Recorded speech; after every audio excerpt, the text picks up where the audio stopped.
నేనైతే ఇప్పుడు బియ్యంలో రాళ్ళు ఉన్నాయని చూస్తున్నా. రేషన్ బియ్యంలోనైతే మస్తు రాళ్ళు ఉన్నాయి. చెరుగుదామంటేనేమో చెరగొస్తలేదు. ఇసుక కూడా ఉంది. పెద్ద పెద్ద రాళ్ళు ఉన్నాయి. నేనైతే అప్పాలు చేద్దాం అనుకుంటున్నా. అప్పాలు ఇప్పుడు సంక్రాంతి స్పెషల్ అప్పాలే కదా.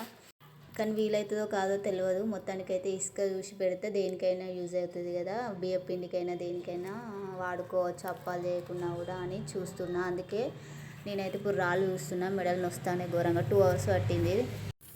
సంక్రాంతికి అరిసెలు సకినాలు మెయిన్ కదా.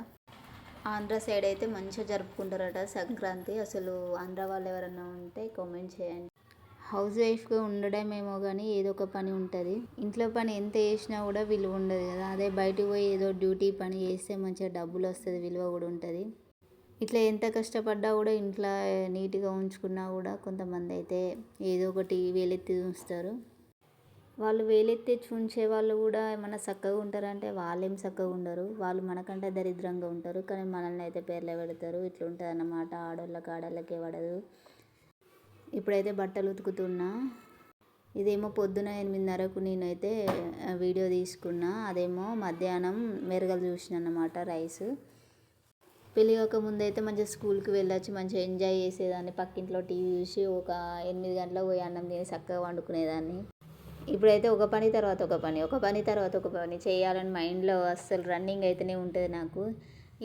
వాడిని స్కూల్కి పంపించిన తర్వాత బట్టలు ఉతుకుడు, వంట చేసిన తర్వాత 11 అవుతుంది. తిన్న తర్వాత కాసేపు మా పాపను పడుకోబెట్టుకున్న తర్వాత అటు ఇటు చూడంగానే బట్టలు ఎండుతాయి. తీసుకొచ్చి మడత పెట్టంగానే 4 అవుతుంది. 4 అటు ఇటు మళ్ళీ ఇల్లు ఊడ్చి గిన్నెలు తోమంగానే 4:30, 5 అవుతుంది. పోయి మళ్ళీ మా బాబుని తీసుకొచ్చి ఇంట్లోకి రాగానే 6 అవుతుంది. అటు ఇటు ఆడ ముచ్చట పెట్టి ఈడ ముచ్చట పెట్టి రాగా ఇంట్లోకి వచ్చి వానికి హోంవర్క్ రాయించుడితో 8 అవుతుంది. తర్వాత ఇక కాస్త మొబైల్ చూసుకొని పడుకుంటా, రిలాక్స్ అవుతా అన్నమాట. ఇట్లుంటుంది నా డే. ఇంతకీ పిల్లలు ఉంటే అసలు టైమే తెలియదు కదా. వాళ్ళతో టైంకి కేటాయించుడు అవుతుంది. తినిపించడం, తాగిపించడం, తోమడం ఇవే ఉంటాయి. పిండడం. నేను ఉతికేటి అన్నీ కొత్తయే. కాకపోతే ఒకసారి నీళ్ళలో జాడిస్తే బాగుంటాయి కదా అన్నట్టుగా నీళ్ళలో అయితే జాడిస్తున్నా. ఎప్పుడైనా కొత్త బట్టలు తెచ్చుకున్న తర్వాత వేరే వాళ్ళ దిష్టి మన మీద పడద్దంటే నీళ్ళలో జాడించిన తర్వాత వేసుకుంటే కొంచెం బాగుంటుందంట. నాకైతే అట్లా తెలిసిన కాంచెలు అయితే నేను కొత్త బట్టల్ని కూడా కొంచెం నీళ్ళలో జాడిస్తున్నా. ఎండేసిన తర్వాతనే వాడుతున్నా.